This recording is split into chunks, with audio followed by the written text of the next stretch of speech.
في عبادي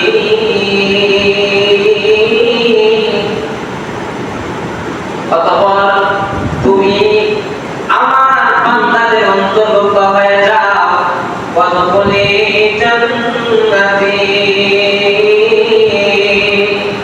এবং তুমি জান্নাতে প্রবেশ করে যাও। আল্লাহ এই আয়াতের মধ্যে আমাদের প্রত্যেক অন্তরকে আল্লাহ ডাকতেছেন, হে প্রশান্ত মনের অধিকারী, হে ভালো মনের অধিকারী, কি করো? তোমরা তোমাদের প্রতিপালকের নিকট আসো সন্তুষ্ট পালন হয়। আর তোমরা কি করো? আমার মায়ের বান্দাদের অন্তর্ভুক্ত হয়ে যাও এবং জান্নাতে প্রবেশ করো। এটা অবশ্যই আমরা জানি। তার পুরস্কৃত জান্নাতের দিকে আল্লাহ রাব্বুল আলামিন আরো বেশি অধিক থেকে অধিক আগ্রহের জন্য আল্লাহ রাব্বুল আলামিন আমাদেরকে প্রতিযোগিতা করার জন্য নির্দেশ দিয়েছেন। বলেন সুবহানাল্লাহ। আল্লাহ রাব্বুল আলামিন আগের আয়াতে বলছেন যে তোমাদের অন্তরকে ডাকছেন। এখন যে আয়াত আমি বলবো, এই আয়াতের মধ্যে রব্বুল আলামিন আল্লাহ তাআলা তোমাকে প্রতিযোগিতা করার জন্য, তোমাকে জান্নাতের দিকে যাওয়ার জন্য আল্লাহ নির্দেশ দিয়েছেন।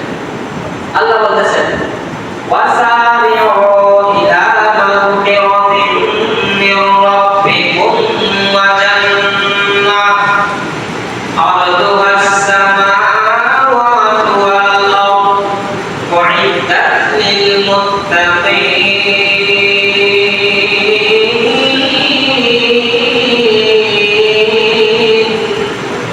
আল্লাহ বলে ওয়াসারিউ, তোমরা পরস্পর প্রতিযোগিতা করো, তোমরা প্রতিযোগিতা করো ইলা মাগফিরাতিন মির রাব্বিকুম ওয়া জান্নাহ, তোমাদের প্রতিপালকের নিকট হতে ক্ষমা এবং জান্নাতের জন্য।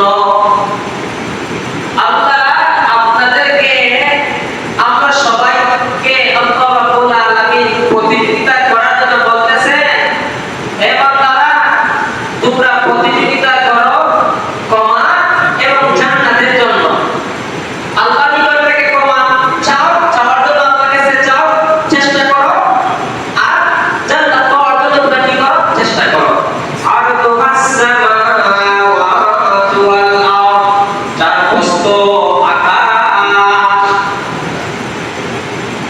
আরদুহাস সামাওয়াতু ওয়াল আরদ, যার প্রস্থ আকাশ এবং জমিন সমান, জমিন বরাবর পৃথিবী সমান। উইদ্দাত লিল মুত্তাকিন, মুত্তাকিনের জন্য